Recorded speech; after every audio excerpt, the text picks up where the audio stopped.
саламатсыздарбы? Ар кандай сертификаттарды, открыткаларды жана жарыяларды кантип жасасак болот? Ал үчүн Poster.me сайтын колдонсок болот. Ал сайтка катталуу үчүн Google Chrome'ду ишке киргизебиз.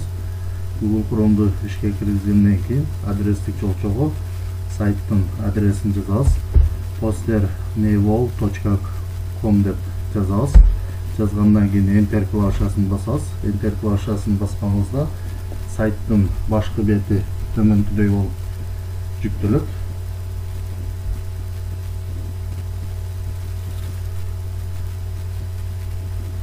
Бул жерде сайттын башкы бети англисче болушу мүмкүн. Орусчага алмаштырып алуу үчүн бул жерде перевести эту страницу деген бар. Ушуну басып, бул жерден русский дегенди тандасак, сайттын башкы бети орусча болуп калат. Андан кийин сайтка катталуу үчүн авторизация деген баскычты басабыз. Андан кийин бул жерден Facebook аркылуу катталсак да болот, же Google аккаунт аркылуу катталсак да болот. Google аккаунт аркылуу катталуу үчүн ушул жерден Google'дун белгисин тандайбыз. Google'дун белгисин тандагандан кийин бул жактан өзүбүздүн аккаунтту тандайбыз. Аккаунтту тандаганыбызда биз сайтка катталып калабыз. Бул жактан мына биздин аккаунт чыгып калат. Бул жерде My Design деп турат. Азыр биз жаңы катталгандыктан биздин өзүбүздүн эч кандай дизайныбыз жок. Бул жерде биз сертификаттарды, открыткаларды жана жарыяларды даярдоо үчүн бул жерден шаблону дегенди тандайбыз. Шаблону деген тандаганыбызда бул жактан сайт бизге бир канча шаблондорду сунуштайт. Бул жактан биз өзүбүзгө жаккан шаблонду тандап, аны өзгөртүп даярдап алсак болот. Же болбосо бул жакта сол тарабында тематикасы боюнча турат. Флайеры, плакаты, графика, социальных сетях жана башка. Төмөн жака түшсөк, сертификаты, открытки деп турат. Бул жерден биз сертификаты дегенди тандап көрөлү. Сертификаты деген тандаганыбызда бул жактан ар кандай сертификаттын шаблондорун сунуштайт. Биз бул жерден өзүбүзгө жаккан шаблонду тандасак болот. Азыр мен ошол 3-чүдө турган шаблонду тандайм. Ал үчүн мыштын көрсөткүчүн ошол шаблонго алып сол жак баскычын басабыз. Басканыбызда бизден ушундай бет ачылат. Бул жерден настроить шаблон деген баскычты басабыз. Басканыбызда загрузка болуп бул шаблон жүктөлөт. Шаблон жүктөлгөндөн кийин бул шаблонду каалагандай кылып өзгөртүп алсак болот. Бул жерден мисалы тексттерди өзгөртсөк болот. Бул жака жылдырсак болот. Мына мыштын жардамы менен бул жерден сертификат деген англис тилинде жазылган сөздү орусчага которуу үчүн мыштын көрсөткүчүн ушул текстке алып келип, сол жак баскычын бир жолу бассак, курсор пайда болот. Бул жерден текстти өчүрүп туруп орусча жазып койсок болот. Мисалы сертификат деп жаздык. Чоң тамгалар менен жазайын. Сертификат деп жаздык. Бул жерден биз оң тарабында шрифтти алмаштырсак болот. Ал үчүн ушул жерди бассак, шрифттин түрлөрү чыгат. Бул жактан өзүбүз каалаган шрифтти тандап койсок болот.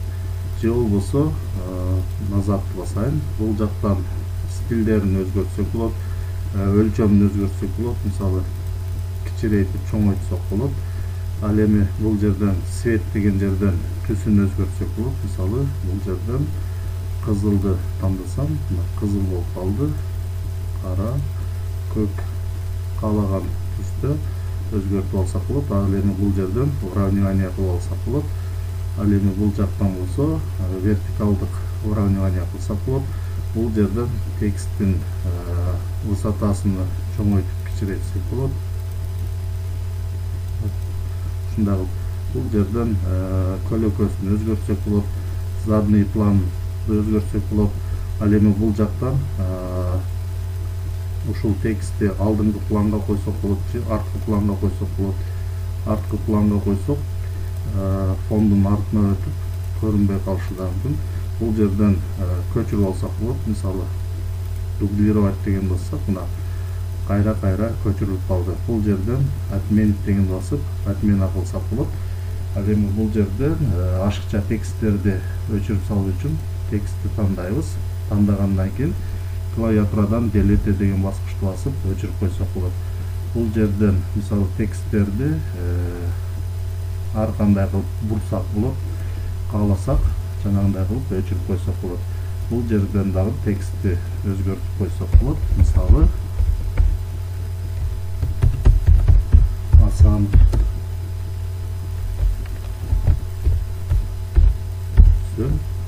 бул жерден дагы экинчи текстти өзгөртүп койсок болот.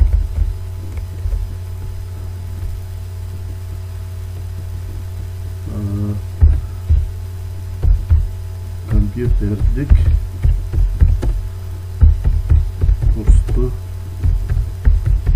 аяктады деп туруп өзгөртүп жазып алсак болот. Андан кийин бул жерден тексттерди алып салсак болот, белгилеп туруп. Эгерде бул сүрөт дагы бизге керек эмес болсо, белгилеп туруп өчүрүп салсак болот, же болбосо алмаштырып койсок да болот. Ал үчүн оң тарабынан заменять дегенди басабыз. Заменять дегенди басканыбызда бизден ушундай терезе чыгат. Бул жерден сүрөт койсок да болот, же видео койсок да болот.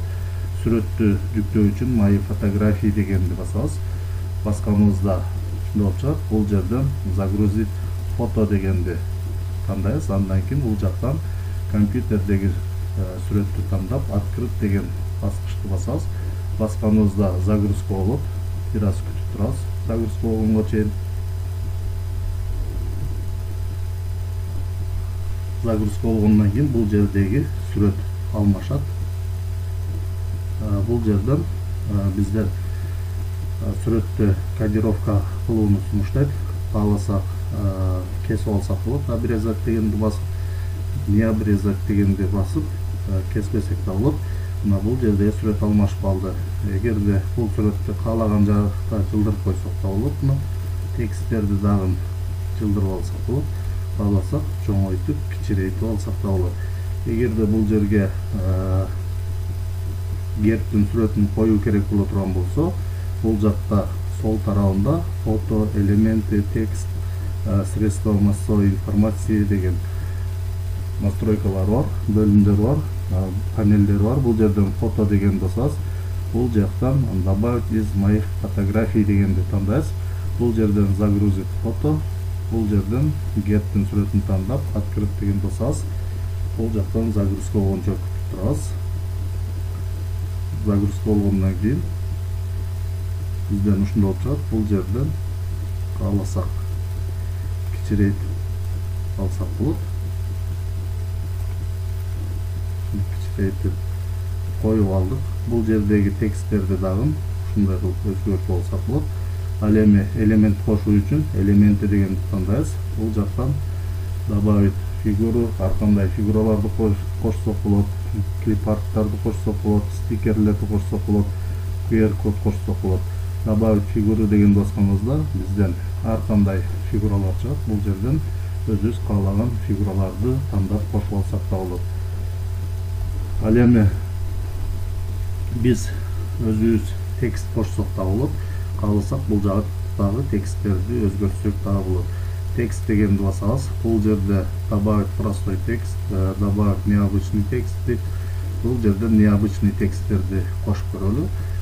Необычный текст дегенди тандаганыбызда бул жактан тексттер чыгат. Өзүбүзгө жаккан тексттерди тандап койсок болот. Мисалы, ушул текстти тандасак да болот. Бул жактан эффекттерин тандасак болот. Мисалы, бул жерден ушул текстти тандап, добавить необычный текст деген бассак, бул жакка текст кошулуп калат. Бул текстти дагы каалагандай кылып өзгөртүп алсак болот. Ал үчүн бул жакта текст бар. Өчүрүп туруп, бул жерден мисалы сертификат деп жазсак жазылды. Бул жерден каалагандай кылып чоңойтуп алсак болот. Ушундай кылып өзүбүз тексттерди кошсок да болот. Ал эми бул жерден средства массовой информации дегенден ар кандай аудио звуктарды кошуп койсок да болот. Бул жерден текстти өчүрүп коёбуз. Ал эми бул жерди белгилеп туруп, кааласак ушул фондун түстөрүн дагы өзгөртүп койсок болот. Мисалы басып туруп, бул жерден жашыл бассам, мына бул жак жашыл болуп калды. Кааласам кызыл же көк. Ушундай кылып өзгөртсөк болот. Эгер ак жерди өзгөртө турган болсок, ушул жерге муштун көрсөткүчүн алып барып туруп басабыз. Бул жерден размерлерин, өлчөмдөрүн дагы өзгөртсөк болот. Бул жактан свет дегенди тандап туруп, бул жерден сары түстү тандай турган болсок, жашылды тандап койдум. Ушундай кылып сертификаттын фонун дагы өзгөртүп алсак болот. Бардыгын жасап болгондон кийин өзүбүзгө компьютерге сактап алуу үчүн бул жерден скачать деген баскычты басабыз. Басканыбызда ушундай болуп чыгат. Бир аз күтүп турабыз загрузка болгончо.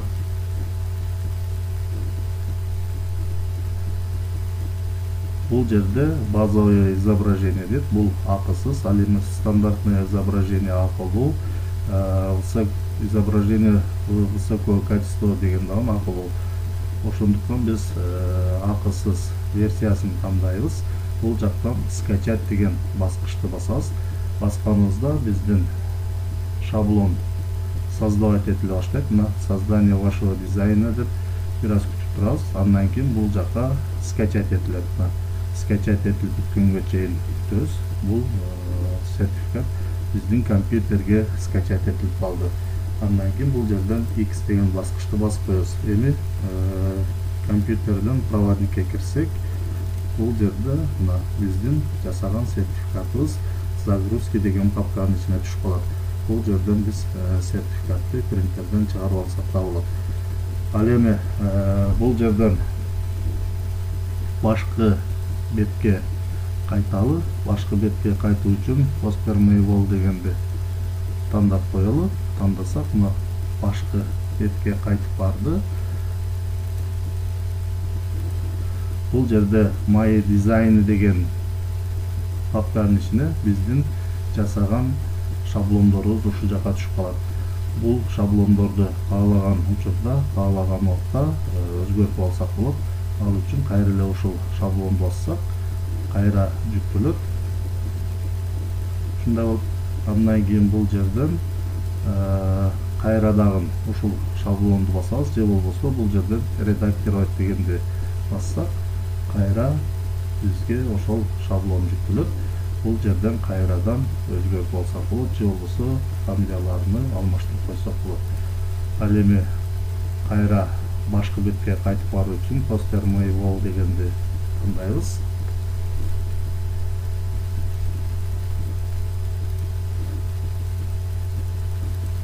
Бул жерден ушундай болуп чыкты. Эгерде бул шаблонду өчүрүү керек боло турган болсо, бул жерден 3 чекитти басабыз.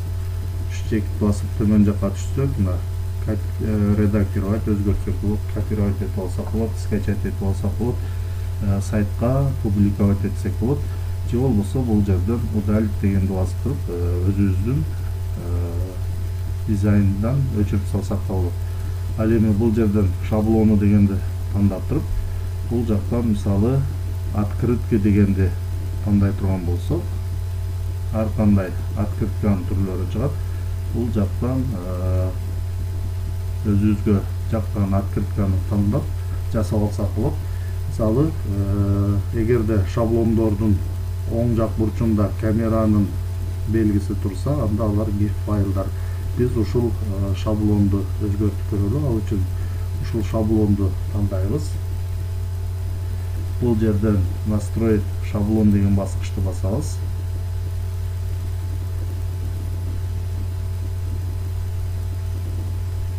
Жүктөлгөнчө бир аз күтөбүз. Мына жүктөлдү. Загрузка болуп атат. Андан кийин бул шаблонду өзгөртүү үчүн, мисалы, бул жерден ушул текстти өзгөртүү керек болсо, ушул текстти басабыз жанагындай эле. Басып туруп, бул жерден текстти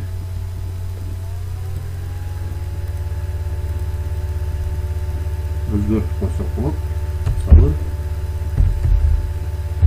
туктоо деп жазып коелу.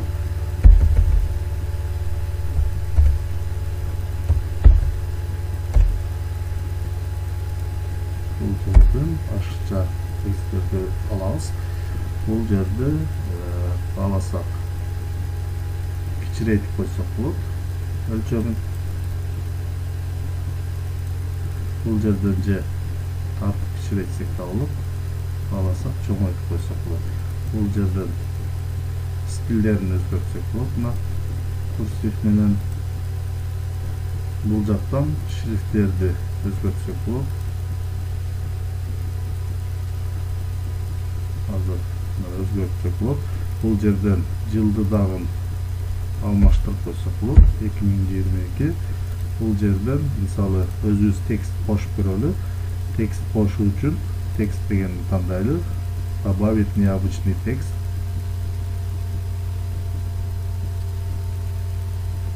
Бул жактан ар кандай эффекттерди тандасак болот. Мисалы бул жерден ушул эффектти тандайлы. Андан кийин бул жактан шрифттерди тандасак болот. Ушул шрифтти тандайлы. Добавить необычный текст дегенди басабыз. Бул жака кошулуп калды.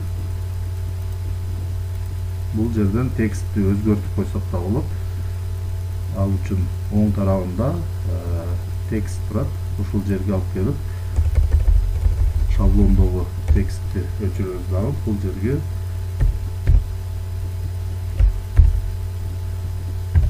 жаңы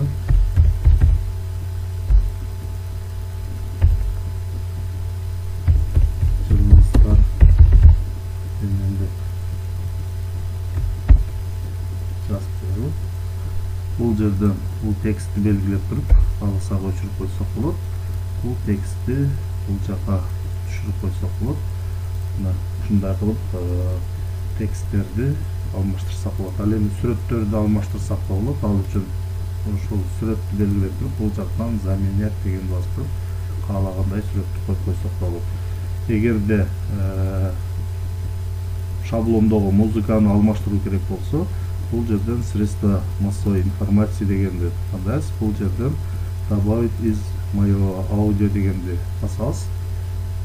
Басканыбызда ушундай болуп чыгат. Бул жерден загрузить аудио клипи дегенди тандайбыз. Компьютерден биз музыканы тандап коебуз.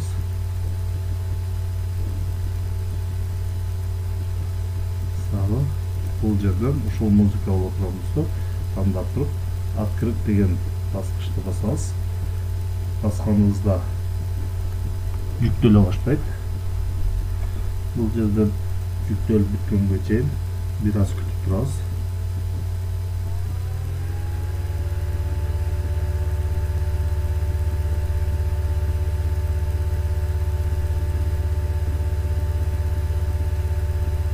Az жүктөлүп бүткөн деп калды.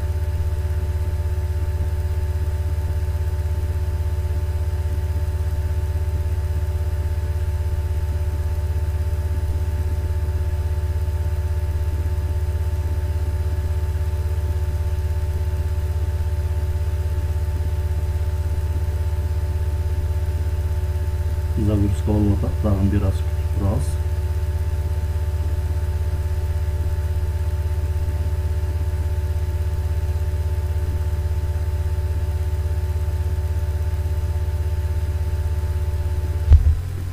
Компьютерге өткөрүп алуу үчүн даяр болгондон кийин бул жактан скачать деген баскычты басабыз. Бир аз күтүп турабыз.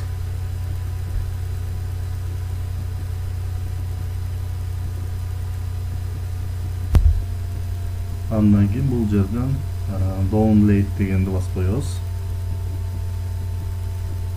Азыр сактап атат. Saving деген сактоо, сохранить деген. сактаганга чейин дагы бир аз күтөбүз. Сакталып туруп биздин дизайнды создавать этип атат. Ушул тегерен толгондон кийин бул жака скачать этилет. Скачать этилген файл загрузки деген папканын ичине түшөт.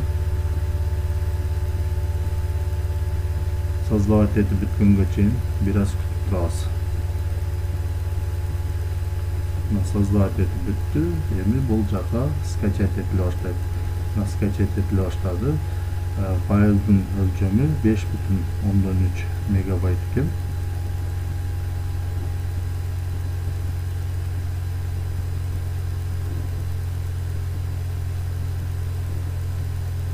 Бул жерден X-ті басып жагып койсок да болот.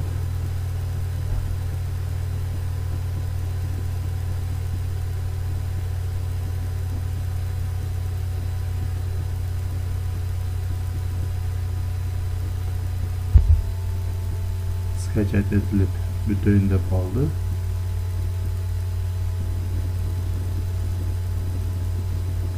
Биздин файл даяр болду. Бул жерден проводникке кирип көрөлү.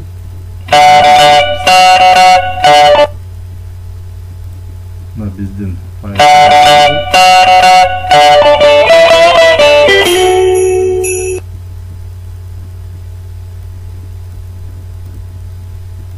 ачып көрөлү.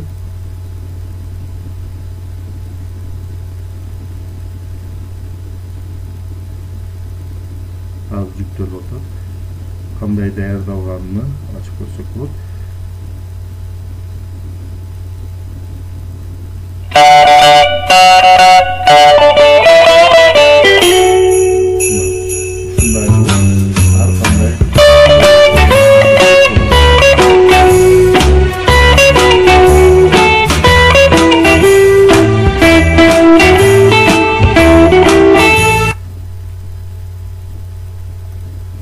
Ушул сайттын жардамы менен ар кандай открыткаларды, жарыяларды, сертификаттарды, визитный карточкаларды жана башка нерселерди жасап алсак болот. Бул жерден кайра башкы бетке кайтып баруу үчүн Poster Mail дегенди тандап коебуз.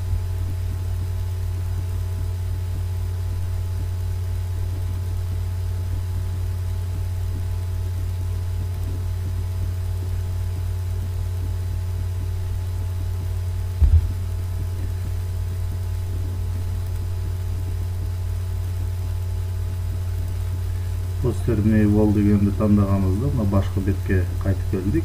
Мои дизайны деген папканын ичинде биздин жасаган шаблондорубуз улам сактала берет. Кааласак өзгөртүп алсак болот, кааласак өчүрүп салсак болот. Ушундай кылып ар кандай сертификаттарды, открыткаларды, визитный карточкаларды, жарыяларды жана башкаларды жасап алсак болот.